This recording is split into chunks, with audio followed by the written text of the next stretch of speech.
Last episode में हमने देखा था कि प्रिंसेस वू से ये सब देखा नहीं जाता और ये चिल्लाती हुई कहती है कि रोको ये सब। तब लोग रुकते हुए कहते हैं कि क्या हुआ, क्या कोई प्रॉब्लम है। जिस पर लेडी यून कहती है कि प्रिंसेस ये क्या कर रही है। तब प्रिंसेस भी साथ होती हुई कहती है कि हाँ सही कहा। सुनिए, मैं चाहती हूँ कि ये दिन काफी बड़ा है और आप लोगों ने यहाँ पर आके इस दिन को और भी ज्यादा खास बना दिया है, लेकिन सिर्फ नाचने और गाने में हम समय बर्बाद क्यों करें। क्या कहते हो, सबके बीच एक छोटा सा कंपटीशन हो जाए। जिस पर जुओ कहता है कि इसके बाद अब कंपटीशन के बहाने उस सीन को लपेट दूंगा। तब वो कहते कि सीन तुम भी कंपटीशन में पार्टिसिपेट करोगे ना। जिस पर सीन कहता है कि दरअसल मैं और मेरी फियांसे काफी ज्यादा थक चुके हैं, इसलिए अब हम लोग अपने अपने घर जा रहे हैं।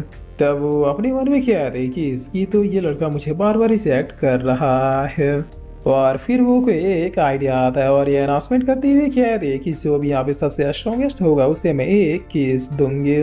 बस फिर क्या था, सारे लौंडों का ईमान डोल जाता है और ये लोग अब एकदम से कुर्ता फाड़ते हुए कहते हैं कि अब तो कंपटीशन होके रहेगा। जिस पर वो अपने मन में कह रही है कि सॉरी सिन, बट तुम्हें एक छोटा सबक सिखाना तो बनता है। आखिर तुमने मुझे दो दो तीन तीन बार रिजेक्ट जो किया। तो अब वो भी सीन को आवाज देते हुए कहता है कि रुक जाओ। अब चूंकि प्रिंसेस ये देखना चाहती है कि यहाँ पे सबसे पावरफुल कौन है, तो क्यों ना तुम डीमन क्लैन के यंग मास्टर मुझसे फाइट करो।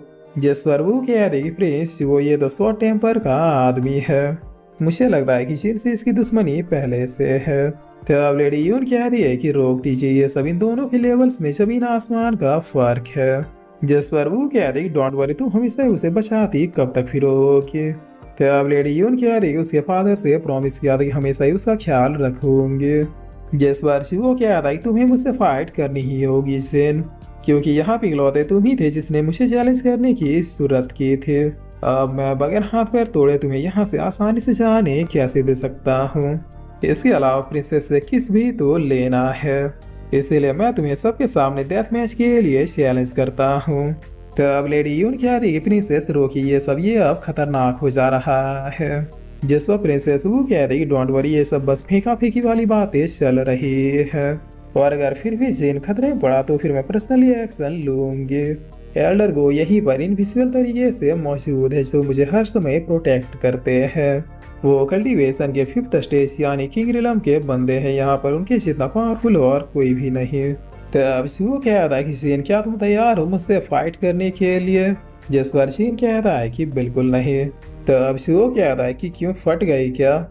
जिस पर सीन कहता है कि मैं ये बेवजह चुम्मा चाटी के लिए फाइट नहीं करता। तब वो कहता है कि वो तो इसे प्रिंसेस के किस से कोई भी मतलब नहीं है।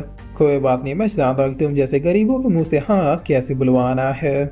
और इतना कह रही ये ट्रेजर को अपेयर करते हुए कहता है कि अब इसे देखो, ये ट्रेजर इतना ज्यादा रेयर है कि जिसे बेचने पर तुम्हारा पूरा गांव बिक जाएगा। तो अब सीन कहता है कि OMG ये तो डिवाइन थंडर वुड है। जिस पर वो कहता है कि जानते हो ना ये क्या है। तब सीन कहता है कि डिवाइन थंडर वुड नेचर का एक बहुत ही प्रीशियस गिफ्ट है जो कल्टीवेटर के स्पीड वाले पोर्शन को और भी ज्यादा बूस्ट कर देता है। जिस पर वो कहता है कि अब कितना देखेगा, अगर चाहिए तो आओ और आके ले लो। अगर इसे बेच भी दोगे ना तो तुम्हारा वो 2 कौड़ी का गांव अगले 20 सालों तक बैठ के खाएगा। तब सीन कहता है कि अब तो लड़ना ही होगा। स्पीड एक ऐसा फैक्टर है जो कल्टीवेटर की जीत या हार को तुरंत ही डिसाइड कर देता है। मार्शल आर्ट की दुनिया में जो रफ्तार को जीत पाता है विजेता वही होता है। जिस पर वो कहता है कि बोल में भौंदे ये ट्रेजर देख के शौक हो गया क्या। तब सीन कहता है क्योंकि अब तुमने अपनी जान और ये डिवाइन थंडरवुड दोनों एक साथ मुझे देने का प्लान बना लिया है, तो अब भला मैं मना कैसे कर सकता हूँ। ठीक है, मुझे तुम्हारा चैलेंज एक्सेप्ट है। जिस पर वो कहता है कि वेरी गुड, अब सबके सामने तुम्हें मारूंगा और तुम्हारी मंगेतर को भी उठा के ले जाऊंगा। तब इतना कहते ये अपने अटैक के साथ सीधे चीन की तरफ बढ़ जाता है। जिस पर चीन भी अपने अटैक को क्रिएट करते हुए कहता है कि ये बात क्या है कि तुमने अपनी मौत को पक्की कर ली। अच्छा है, तुम्हें मारने के बाद अब मुझे कोई भी रिग्रेट नहीं रह जाएगा।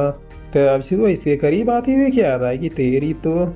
जिस पर चीन भी तुरंत ही इसके अटैक से बच के इसके ऊपर अपने पंच को मार देता है। तब वो कहता है कि नहीं रुक जा, मुझे फाइट नहीं करनी, मैं अपने शब्द वापिस लेता हूँ।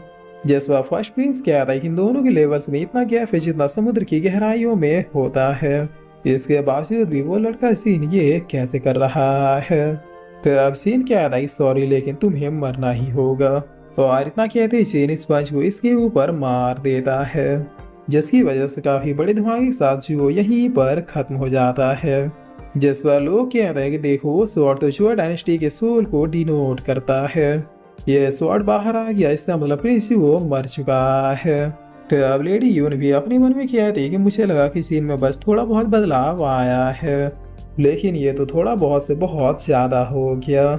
जिस पर प्रिंसेस वो कह रही कि उसने जुआ डायनेस्टी के प्रिंस को मार दिया, वो भी सिर्फ एक ही पंच से। तो अब लोग कह रहे कि अब समझी ग्रैंडपा ने इसके साथ मेरी सगाई बचपन में ही क्यों कर दी थे। उन्होंने इसके टैलेंट को 10 साल की उम्र में ही भांप लिया था। जिस पर प्रिंसेस वो अपने बॉडीगार्ड से पूछती है कि एल्डर को क्या लगता है, क्या इससे कोई प्रॉब्लम होगी, क्योंकि जुआ डायनेस्टी का यंग प्रिंस मेरे बर्थडे पार्टी में मारा गया। तो अब एल्डर को कह रहे मुझे बाकियों का नहीं पता, लेकिन आपको कुछ भी होने नहीं दूंगा। जैसा प्रिंसेस वो कह रही सिस्टर यून तुमने सही कहा था, मुझे वो सब नहीं करना चाहिए था। तो अब सीन क्या था कि मुझे लगा कि वो मच्छर थोड़ा और देर टिकेगा, लेकिन वो तो एक ही पंच में मसला गया।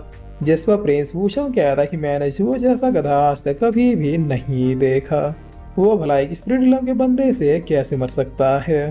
तो अब लोग कह रहे कि यहाँ पर पावर्स के मामले में अभी सबसे ज्यादा पावरफुल प्रिंस वूशंग ही है। क्या लगता है वो फाइट में कूदेंगे। जिस पर वूशंग कह रहा है कि ग्रीटिंग सीन, तुम्हारा नाम सुना है, तुम डीमन क्लैन से हो। अब चूंकि यहाँ पे ये कंपटीशन चल रहा है कि कौन सबसे पावरफुल है, तो फिर मैं भला इस मौके पे पीछे कैसे रह सकता हूँ। मैं पूरे सूट डायनेस्टी को खुलेआम चैलेंज करता हूँ। जिसे भी लगता है कि वो मुझसे ज्यादा पावरफुल है तो वो आए और आके मुझसे फाइट करे। मुझे सिर्फ किस नहीं बल्कि पूरी की पूरी प्रिंसेस चाहिए। मैं यहाँ मौजूद हर क्लैन, हर सेक्ट और हर डिसाइबल को चैलेंज करता हूँ, यह साबित करने के लिए कि मुझसे ज्यादा स्ट्रॉन्गेस्ट और पावरफुल हस्बैंड प्रिंसेस वू के लिए और कोई भी नहीं है।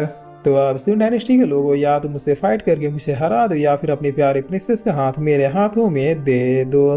तो प्रिंसेस वू कह रही कि ये कमीना क्यों कूद गया। जिस वह फर्स्ट प्रिंस कह रहा है कि इसकी लेवल मुझसे भी 8 लेवल ज्यादा है। तो अब सीन क्या था कि आराम से बैठ जाओ, लगता है पार्टी का असली मजा अब शुरू हुआ है। जिस पर वूशंग कह रहा है कि अरे क्या हुआ, पूरे सूट डायनेस्टी में कोई भी ऐसा नहीं है क्या जो मुझसे फाइट कर सके। तो अब सेकंड प्रिंस कह रहा है कि मुझे मंजूर है। और फिर ये अपनी मन में कह रहा है कि सूट डायनेस्टी के रेपुटेशन का सवाल है, बगैर फाइट किए मैं अपनी बहन की शादी इससे नहीं करवा सकता। जिस पर वूशंग कह रहा है कि वेरी गुड, मुझे पता था कि सूट डायनेस्टी में कायर लोग नहीं है। और फिर इसी के साथ ही एपिसोड यहीं पे खत्म होता है।